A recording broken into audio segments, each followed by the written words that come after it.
99 itu ayat terakhir. Karena surat Al-Hijr jumlahnya ada 9. Iya. Iya. Wa'bud rabbaka hatta ya'tiyakal yaqin bukan? Iya. Itu kan suratnya tadi apa? 15. Al-Hijr.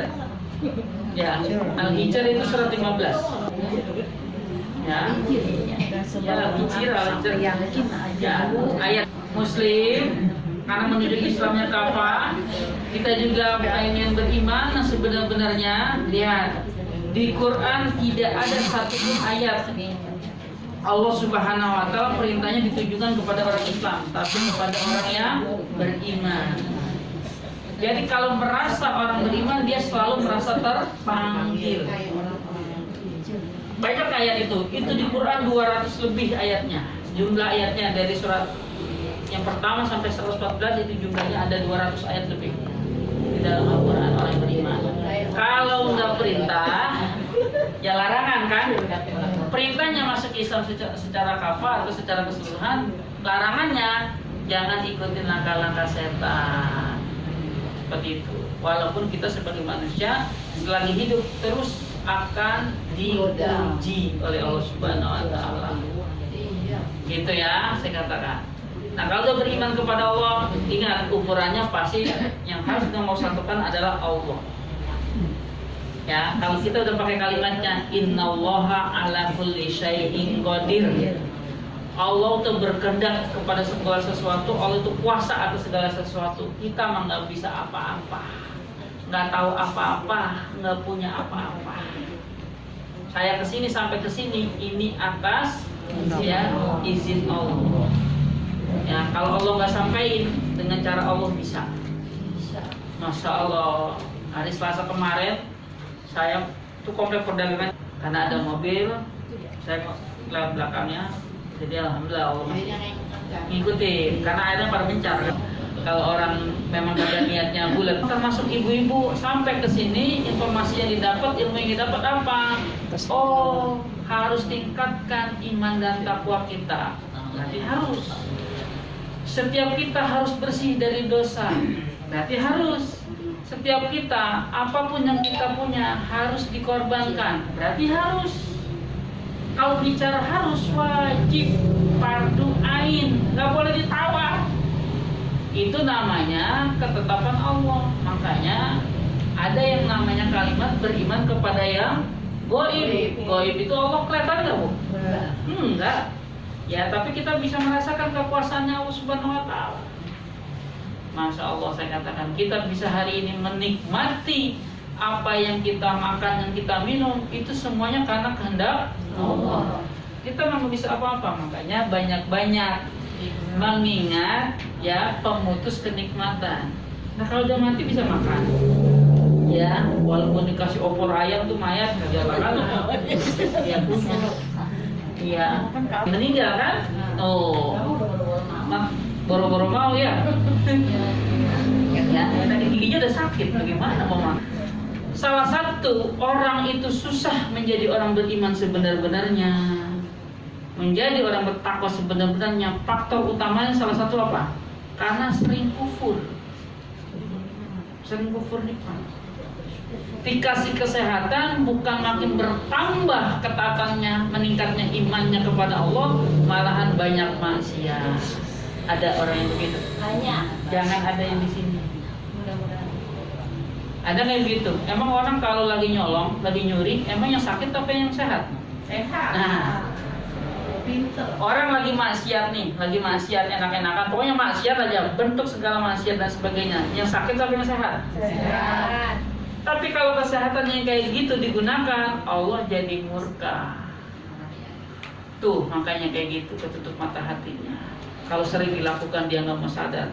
Tapi yang begitu aja kalau dia mau taubatan nasuha, innallaha ghafurur rahim. Allah Maha Pengampun lagi Maha Penyayang. Sampai-sampai saya bilang, apabila di muka bumi ini ada hamba Allah yang seluruh dosa besar dia udah kerjakan, seluruhnya ya saya katakan, ya semua dosa besar dia udah kerjakan, tapi hari ini dia mau taubatan nasuha, innallaha yaghfiru dzunuba jami'a. Allah pasti akan mengampuni seluruh dosa. Yang penting habis taubat gak ngerjain lagi. Itu doang syaratnya. jangan ngulangi lagi, dan harus ada ya perbaikan. Gitu. Itu kita baru bicara orang Islam sama orang beriman aja udah luar biasa. Waktunya, karena ini ilmunya padat. Saya katakan, dan ini harus disampaikan. Jangan sampai kita Islamnya tidak kafah. Jangan sampai kita beriman asal ngaku, saya katakan. Tapi berimannya kepada Allah Subhanahu wa Ta'ala benar-benar harus jadi perilaku, udah jadi akhlak. Makanya orang yang mengamalkan Quran bukan hanya membaca, isinya dia tahu, dia paham dan disampaikan, ya isinya. Setelah itu dia menjalankannya sehingga hasilnya adalah akhlak mulia. Kenapa Rasulullah dijamin masuk surga? Karena khuluquhul Quran, karena akhlaknya sudah seperti Quran. Hadis Rasulullah dikatakan, ya, innamal buistu li utammima makarimal akhlak. Ya, tidak lain dan tidak bukan Rasulullah diutus ke muka bumi ini untuk menyempurnakan akhlak. Karena akhlaknya Rasulullah sudah sama seperti Quran, sama seperti hadis tadi, bicara akhlak lagi. Ya, orang beriman itu kalau benar-benar beriman, kalau benar-benar Islamnya sesuai dengan tadi yang saya sampaikan, tunduk patuh taat dan berserah secara totalitas, pasti akhlaknya mulia. Mana kalimat akhlak? Ittaqillah haitsu ma kunta wa atbi'is sayyi'atal hasanata wa khaliqin nas bihulukin hasanin. Dan berakhlaklah kalian kepada manusia dengan akhlak yang baik. Ibu kalau benci sama orang nggak boleh orangnya. Saya berkali-kali saya bilang, jangan sampai sama orang itu benci orangnya. Tegur aja nggak mau, ya ditegur nggak jawab, itu udah nggak boleh. Walaupun orang itu jahat sama kita, ya, yang kita harus benci itu sifatnya. Maksudnya apa? Kalau kita benci sifatnya, supaya kita tidak meniru perilakunya.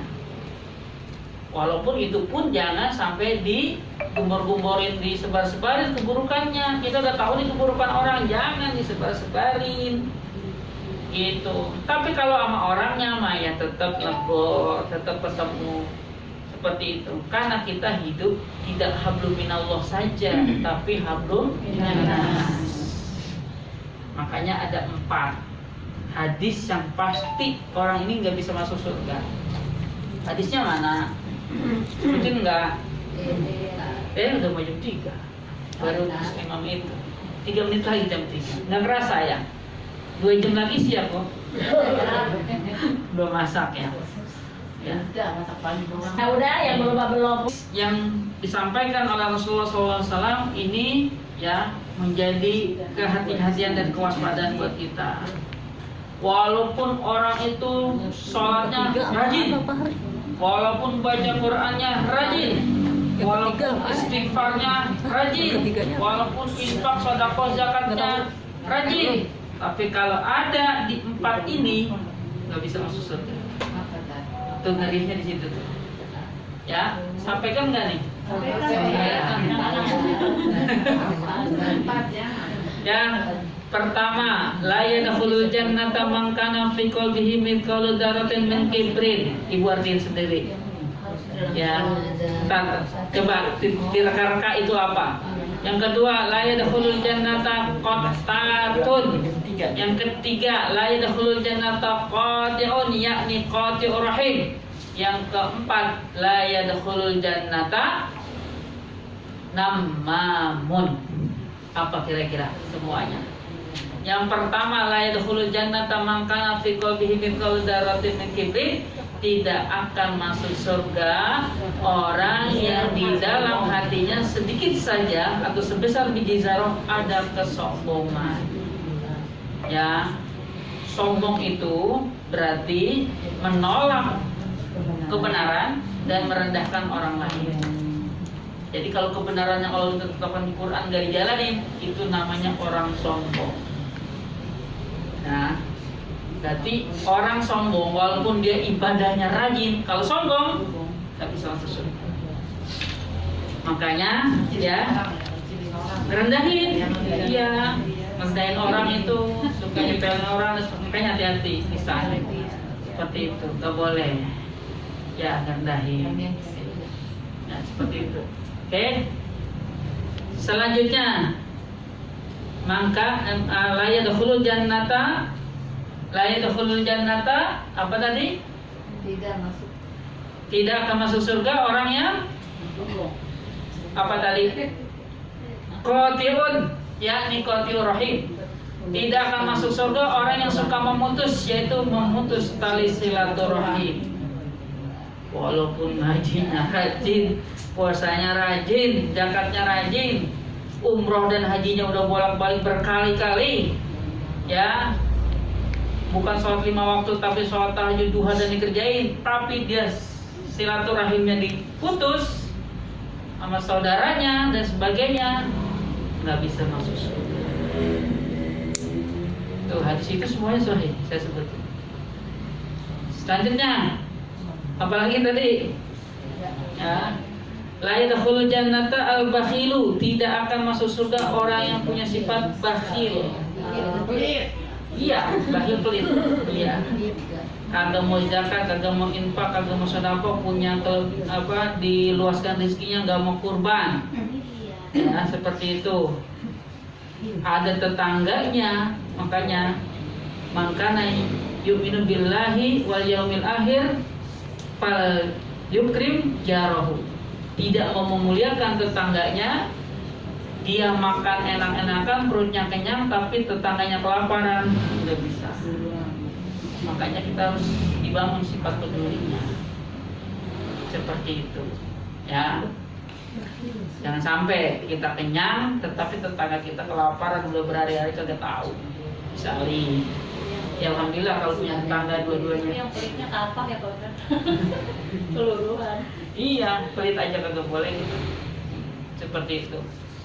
Ya, udah sampai di shopnya 1 tahun, sekadar 93,6 gram emas, dia nggak keluarkan 2,5%-nya, masuk kategori pelit. Tuh, kayak gitu. Setahun. Sampai Kurang nggak? Anjurinnya soal. Dan kalau kayak gitu saya anjurinnya jangan 2,5% tuh. Ya, dikit banget 2,5%. Karena 100 juta itu baru 2.500.000 kecil. Ya, 1 juta itu baru 25.000 kecil, 2,5% kecil. Jangan punya batangan. Iya. La yadkhulul jannata namamun, tidak akan masuk surga orang yang suka mengadu domba, orang yang suka dengki, iri, masuk kategori itu situ. Ya, hasud, hasad. Bahkan ada hadisnya, iyyakum wal hasada fa innal hasada ya'kulul hasanati kama ta'kulun narul hatab. Kayaknya saya harus tulis di hadisnya, karena penting banget. Iyyakum wal hasada fa innal hasada ya'kulul hasanati kama ta'kulun narul hatab. Ada yang tahu artinya? Hati-hatilah kepada sifat dengki, iri. Jangan suka dengki sama orang, jangan suka iri sama orang. Hah? Iya. Iya, gampang ngeliat orang dengki itu gampang. Susah ngeliat orang senang, rasa senang ngeliat orang susah. Itu aja. Iya, syukurin. Kayak gitu. Gak boleh, pisahin. Gak boleh. Gitu, harusnya kayak gitu doain. Kalau ada tetangga kita yang misalkan diberikan diberikan ini rezeki yang berlimpah, alhamdulillah. Ikut senang ya, Ta? Ikut senang, walaupun udah diajak. Gak apa-apa. Kita berdoa itu sebenarnya hakikatnya buat diri kita sendiri, bukan buat siapa-siapa. Makanya jangan pernah berdoa yang buruk. Jangan pernah nyumpain orang. Nah, itu kan paham maksudnya. Ya, ini gara-garanya ada orang zalim sama kita, gara-gara ada orang jahat sama kita, kitanya jahatnya terus-terusan. Itu sama aja. Ya. Yang kayak gitu Bu, saya bilang, walaupun di antara kita rajin sholatnya, rajin baca Qur'annya, rajin zikirnya, rajin sholat sunnah, tahajudnya rajin sholat, taubatnya rajin sholat, duhanya banyak yang dikerjakan amal solehnya, tapi itu dikerjain belum masuk surga. Makanya di surat 3 Al-Imran ayat 112 disebutkan oleh Allah, orang itu akan hina dalam pandangan Allah. Dan di situ disebutkan dua, duribat alaihimud dillah ainama tukifu illa bihabli minallah wa habli minan nas. Jadi hubungan kita kepada Allah harus kita jaga, dan hubungan kita kepada manusia juga harus dijaga. Gitu. Kepada Allah mah gampang, insya Allah. Sholat yang penting apa yang sudah diwajibkan. Tapi sama manusia susah. Nah itu masalahnya. Nah, apalagi kita punya keluarga, karena setiap kita masih punya keluarga ini. Ya, 52, 21 pengennya kita masuk surga semua keluarga kita. Seperti itu aja. Ya, maka yang dipilih oleh Allah bisa keluarga yang masuk surga semua, dia orang-orang yang benar-benar beriman. Waktu di dunianya benar-benar berimannya kafah. Sama manusia itu nggak ada buruknya, nggak ada dahlinya, nggak ada riaknya. Iya, kan cerita begini mah sebenarnya mah udah ada contoh dari Rasul. Lah kita diapain sih sama orang kan begitu, dibohongin, difitnah. Rasulullah pernah diludahin kan? Cerita diludahin saya kira udah viral kan? Ditimpukin, dicelakain, bahkan diancam untuk dibunuh, dilempar kotoran. Bahkan ketika di perang Uhud, Rasulullah itu kena panah di sininya, di pipinya, sampai giginya patah, dan ketika robek di pipinya itu ya darah itu bercucuran. Ketika bercucuran itu berusaha jubahnya, pakaiannya, jangan sampai darahnya itu jatuh ke tanah. Saking mulianya akhlak Rasul. Kenapa engkau tidak lepaskan aja darah itu, kata malaikat Jibril. Kalau satu tetes saja darah itu menetes ke bumi, maka orang yang memusuhi saya pasti Allah akan hancurkan saat itu juga. Allah akan azab. Biarkan mereka yang memang belum paham. Kita bisa begitu. Makanya kalau ada orang zalim sama kita, doain, ya Allah ampuni dosa-dosanya, ya Allah perbaiki dirinya. Jangan disumpahi, karena doa itu akan feedback. Feedback itu akan seperti bumerang. Kalau kita ya Allah berikan yang terbaik buat dia. Yang terbaik itu kan berarti kan supaya dia jadi orang beriman, jadi sebutin aja. Spesifik. Itu makanya doa yang terbaik. Mudah-mudahan kita bicara hidayah kita nggak pernah tahu, ya kan? Seperti itu, hak prerogatif Allah. Dah, itu dua dulu ya. Insya Allah nanti di minggu keempat ya Bu. Ini minggu kedua ya. Ya, minggu kedua, minggu pada harapan saya bisa ngaji semua. Saya masih berusaha, semakin kita diperdengarkan ayat Allah, harusnya kita semakin kenal diri dan kenal Allah. Dan salah satunya tadi saya bilang, dan itu harus diusahakan. Bagaimana kita bisa mendapatkan surga dunia sebelum mendapatkan surga akhirat. Salah satunya berusaha semaksimal mungkin dalam satu hari satu malam kita tidak berbuat dosa sedikit pun. Jaga diri, jaga hati, jaga perkataan, jaga perbuatan. Insya Allah kita semuanya husnul khatimah. Amin. Amin ya rabbal alamin. Ala hadinya wa kullu niyatin salihah wa ila hadratin nabi. Al-Fatihah. Bismillahirrahmanirrahim. Alhamdulillah rabbil alamin. Arrahmanir rahim. Maliki yaumiddin. Iyyaka na'budu wa iyyaka nasta'in. Ihdinas siratal mustaqim.